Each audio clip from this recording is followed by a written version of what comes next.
kama venye nimesema nafunzanaga mambo ya sheria. Na pole nimeanza na makasiriko mingi. Lakini nataka constitution moja ipite. Wewe mzee, pitisha hivyo. Kuguza hata kuguza peke yake inatosha. Wewe mzee mwingine shika itembea hivyo. Nitazichukua nikishuka. Hiyo ndio the constitution of Kenya. Hiyo ndio above president. Wewe nyinyi watu wa mbele. Shika constitution. Kuguza tu hata kuguza peke yake. Itembea hivi. Wewe. Hiyo constitution itembea hivi nizipate zote hapa katikati. Hiyo inaitwa the 2010 constitution. Hiyo iko above president. Iko above judiciary. Na hiyo ndio kanani yetu.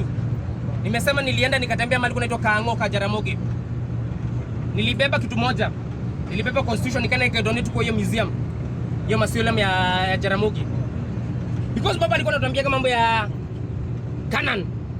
And to me Mungu alinirevealia akaniambia the canon is in this constitution. Wakati nilivotia baba 2022, ilikuwa mtu ya baba kabisa. Nikamvotiaga. Wakati baba hakupata ama wakati walituambia hotea, nilirudi kusoma sheria hapa University of Nairobi. Nikaenda nikasema nataka kuelewa hii katiba yenye baba anatuambiaga ni nini. I went na nikasoma hiyo constitution. Na sasa inaielewa vizuri sana.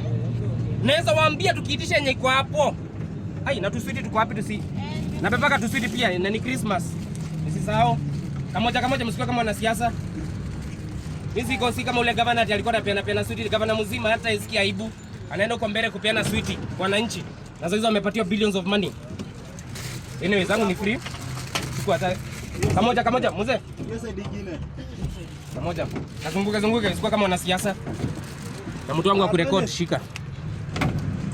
So hii constitution it is the supreme power.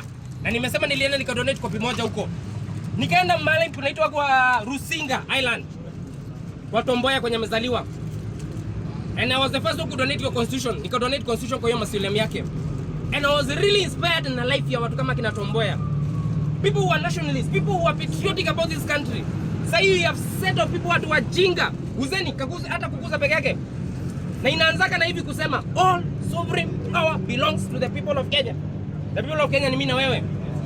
Na nimesema sheria supports the vigilant, not the indolent. Na naweza waomba hii constitution inakuwa free. Lakini wanataka tujue hizi vitu. Wanataka tukae na ignorance. So that mtu akuja hapa amesema yeye nimepeana basari, mpige makofi mseme mheshimiwa nini? Mtu hata wakati wanasema sha inafanya, wao wanaenda kutritiwa huko nje. Huko UK, wanaenda kutritiwa wapi. Na ile kitu inanikasirisha sana ni venye wanadharau maisha ya maskini. Wanadharau, wanaona watoto wenu ni kama shetani. Wanatuona kama wasini watoto wa shetani. Watu watuna majira kubwa. Lakini Mungu alitusaidia tukasoma free education. Unaona nasimama hapa na confidence. Nikisimama hapa na ile vitu naongea ni vitu nimesoma pia. Tulipewa free education wakati ya Kibaki nilisomaga hivyo. Free. Nikaenda mahali kunaitwa National School as well. Na sasa ni kwa degree yangu ya 3. Lakini hizo zote doesn't matter kama nikiwa ignorant. Tuko na maprofessors wanalidiwa na watu wa class 1 na class 2. Professors wanalidiwa na watu wa class 1 na class 2. Those are the people making policies. Na nyinyi mko hapa tu mnatembea kama watu wamenyeshewa. Anyway, muguze katiba, that's the most important. Na kama ni education nimesema imeandikwa hapo free and compulsory. Na before nimalizie, hata mimi naenda kukata SHA kama nyinyi. Naenda kukata SHA na housing kama nyinyi.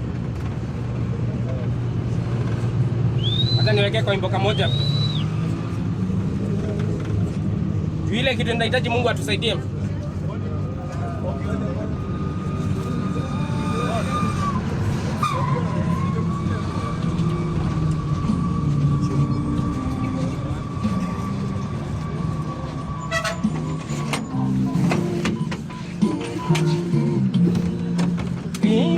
Yote tunaendelea kupanda hizi milima za Kenya. Wenye wanaombaga muombe sana.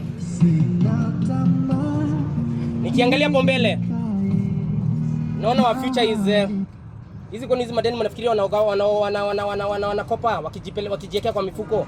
Nani watalipa? Sasa hizi tuna complain tunakatwa SHA, tunakatwa housing. Lakini the future of our children is under risk. Kama uko na watoto uombage sana. Na muendelee kuombea nchi kabisa.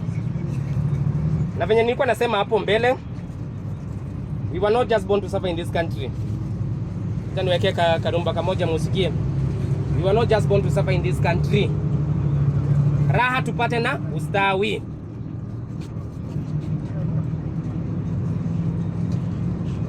Na hizo constitution zangu nitashuka nazo. Nataka tu muguze. Kuguza peke yake. Kuguza peke yake.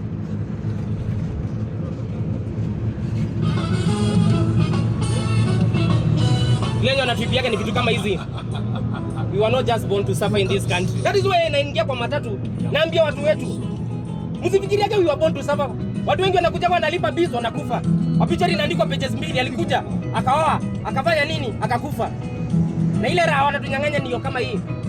This country has enough money. Nalipa pay 30%. Wame increase to 35% na 9500. Wametuweka hizi housing. This country has enough kutupatia raha na ustawi. That is our forefathers. Watu kama my grandfather walipiganaga. Na also najitaka grandson of Mau Mau akili because I come from a lineage ya Mau Mau. Na Mau Mau ilikuwa kila mahali. Resistance ilikuwa kila mahali. Ilikuwa kama ni kwa Wakale kuitale. Kama ni wapi Kisii, kama ni wapi kila mahali kulipigano. Na wakati ule walitengeneza national anthem, wakasema raha tupate na ustawi, lakini wajinga kadhaa ni wanatunyang'anya hii raha yetu. Anyway, Mungu aendelee kutusaidia. Na msiuzi yako uoga. Life ingekuwa tu hivi tu pole pole tu. Mama. Oh ma. Hadi volume. Nashuka hapa. Next time nakuja chukua namba yangu. Chukua namba yako. Mwenye anataka a copy of the constitution, nitapeana free of charge. 0711 274 000. 0711 274 000. Nimefurahi sana kuwafunza, hata kuguza peke yake inatosha. Unaweza angalia hata video zangu, nimefanya videos mingi sana. Nakuwa nimejitolea free of charge, hakuna mtu ananilipa. Naenda kukata sha, hiyo ni inaniumizaga kila wakati nikiamka asubuhi. Then naona vile watu wanatumiaga wa Kenya vibaya, ujinga, kutubeba ujinga. Anyway, Mungu atatusaidia. Thank you my brother. Uchukue namba yangu, ili siku utakuwa na mambo ya sheria uniambie.